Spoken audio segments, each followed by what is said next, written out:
Right, so you're welcome to Diplomatic Affairs. This edition of Diplomatic Affairs hosts Dr. Vasu Gounden, and he is the founder and executive director, African Center for the Constructive Resolution of Disputes, ACCORD. Well, it is the launch of the Global Peace and Intergenerational Dialogue. Welcome to the show, sir. Thank you, Harriet. It's good to have you in Ghana. Is this your first time in Ghana?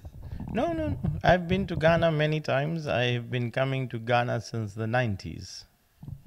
I see. But this visit is very special. Yes. This visit is special because I think, as the chair of our board, Mrs. Grassa Michel, said, we are celebrating the past history of Ghana, its contribution to the struggles and successes of Africa, and today we are celebrating also the present Ghana's contribution to world peace. Talking of world peace, you are in the country basically because of the launch of the Global Peace and Intergenerational Dialogue. Let's talk about this initiative. What does it seek to achieve?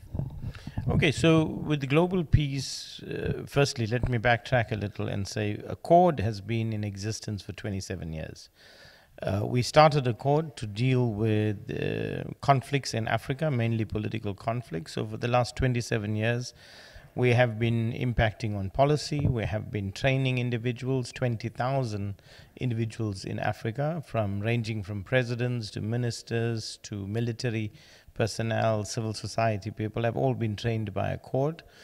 And then we have been involved in publications and academic material, adding to the body of knowledge around conflict management in Africa. Then, of course, we had the realization that our problems in Africa are not only of our own making. They are impacted by countries, corporations, individuals from outside. That's on the one hand. On the other hand, the problems that we face today in the world, for example, climate change. Climate change is not isolated to any country.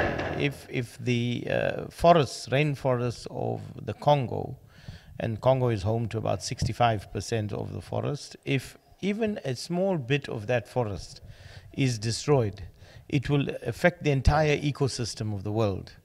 So climate change means that we are intertwined as a global community. Terrorism does not have a home in any particular country. It has many homes, it has many faces. And so again, it's a common problem in the world. Nuclear war.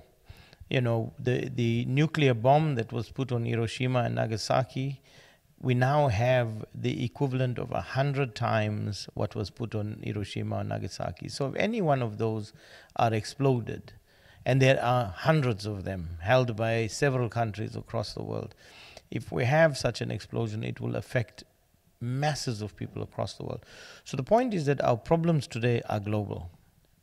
And it means then that no one country, no one person can solve these problems alone. We have to cooperate, we have to come together, coordinate our efforts as a global community. And this is the essence of why we have launched Global Peace. We want to seize the energy that exists in young people and the experience that exists in older generations. How do we take that energy and that experience and put it together to get solutions to the pressing problems that I just outlined? And the first initiative is this intergenerational dialogue, so that we match the energy with the experience and we bring younger generations with older generations to come together and say, how do we dialogue about the problems? So we want to move from wars by perception to dialogue through facts. We are lacking in leadership roles. The youth is relegated when it comes to decision making, and they feel neglected by authorities or leaders of the countries. How best do you think we can get them to participate in decision making? Harriet, I think that one of the key issues that young people confront today is the fact that they feel marginalized and they are marginalized. They are not involved in the decisions that affect their lives. And this is one of the reasons with the intergenerational dialogues. We are hoping that, as you saw today, we had someone from government, we had someone from academia, so that young people can begin to dialogue and make their voices heard through the intergenerational dialogue, so that their voices can impact on policy making, and they will then inadvertently become the architects of their own destiny. So I think when we thought about the initiative of global peace, we were concerned, one, about the marginalization of young people, but two, the world that they are entering is a world where, unlike previous generations, where if you take Kwame Nkrumah and Julius Nyerere and Nelson Mandela, and they had a social consciousness because they came in an era of social consciousness when the world was full of revolutionaries and there was this consciousness. Today we're in a world of consumerism, of accumulation, and we're worried that young people will not have the same social consciousness and they would be seduced by this culture of accumulation, the culture of consumerism. And yet, if I look today at some of the young people, of the questions they asked, you can see that there's a social consciousness. Now, how do we tap into that social consciousness? We tap into it by creating platforms like this. That's a very good energy, right? Absolutely. It's the kind of energy that will move the world forward and produce the kind of innovative solutions that we're looking for. The new peace architecture. You cannot use violence in getting what you want. Harriet, the thing is, too often we have rewarded violence.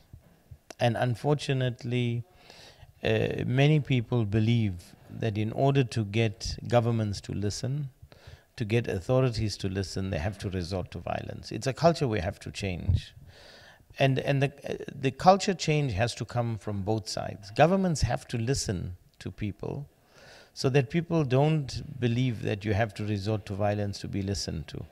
But people also must not resort to violence just to be listened to. So there has to be a give and take between both sides. Again, it's forums like this. Forums like this create an opportunity for people to express themselves and government to offer explanations if they have them, or to admit that, yes, we have made a mistake, as the gentleman on the platform today did on some things. He said, yes, we made a mistake. The principal of the university, also the journalist, Shamima said, yes, journalists, we are to blame. What avenues like this do is give people an opportunity in a sanitized atmosphere without emotion, because violence is driven by emotion. And what we're trying to do here is take the emotion away and deal with the facts. So you saw the young lady was extremely impressive from the school when the gentleman from government said, but there is internet. And then she had the statistics. She said in 2016, only 28% of people had access to the internet.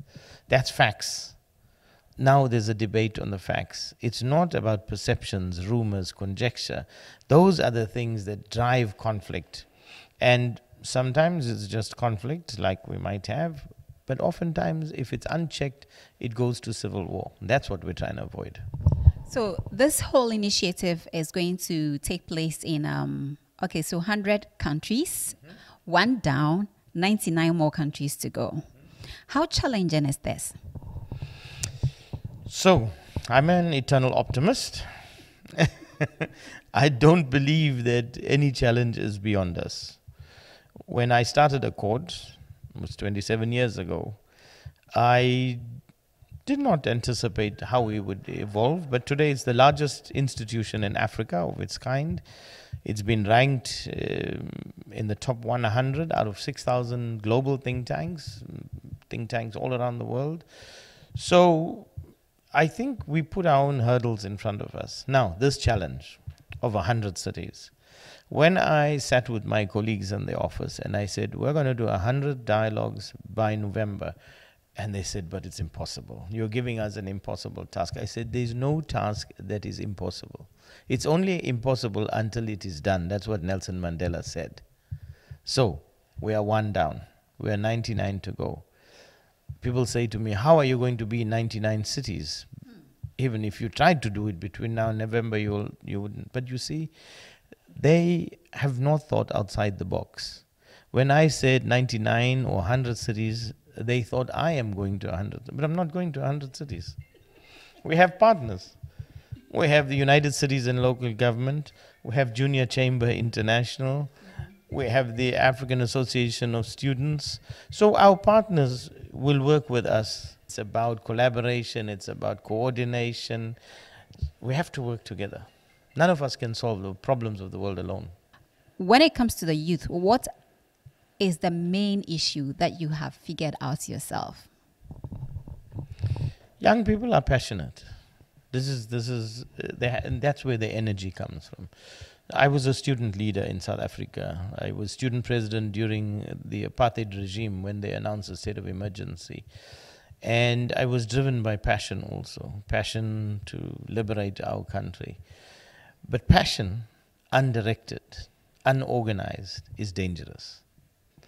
And this is why it is important, which is what Mrs. Michelle was saying to the young people, organize yourselves. And this is why with Global Peace and the intergenerational dialogues, we want to conscientize, we want to mobilize, and we want to organize. Your final word to the youth out there. The future belongs to you.